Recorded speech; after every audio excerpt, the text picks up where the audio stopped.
Jiang Zemin's legacy to China, incalculable destruction. December 8, 2022 by Yushu, Minghui.org. After Jiang Zemin, the former dictator of the Chinese Communist Party, CCP, died, the money he embezzled must have been left to his children and grandchildren. But for China as a country, what he left us was the unprecedented degeneration of morality and devastating human rights abuses.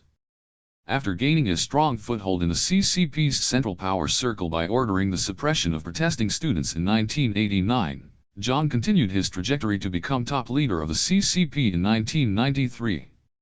For the next decade, he kept expanding his power, enriched his family, and plunged the Chinese nation into a moral abyss. During Jiang's decades of reign, he ruled the country with corruption, deceit, and violence.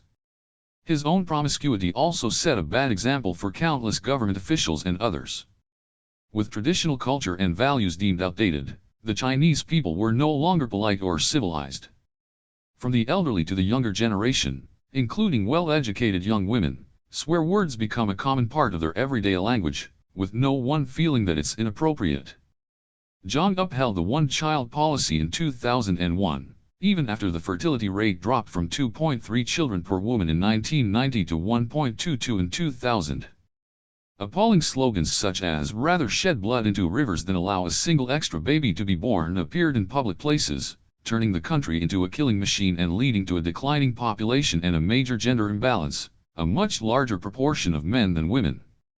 As a part of stability control and covering up the regime's crimes, Jiang ordered the creation of the Golden Shield Project, which strictly censors the internet and monitors the online activities of billions of Chinese netizens. Meanwhile, certain prisoners and college graduates were mobilized to become the 50-cent army, posting propaganda online to brainwash the public and whitewash the CCP's crimes. Such brainwashing efforts led to the emergence of the Little Pinks, younger folks born after the 1990s. They took on the vices of corruption and material indulgence as normal, and worship the CCP for giving them everything. Jiang's most gory legacy is the persecution of Falun Gong and his 3 directives: defame their practitioners' reputation, destroy their bodies, and bankrupt them financially. With Jiang's backing, the police, military, and hospitals worked as a pipeline to harvest the organs of living Falun Gong practitioners, and the regime raked in astronomical profits from the atrocity.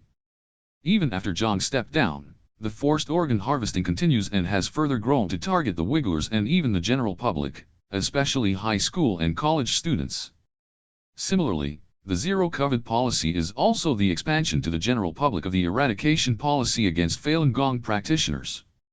Every time the CCP launches a political campaign, it targets a select group and instigates the rest of the country to attack the target.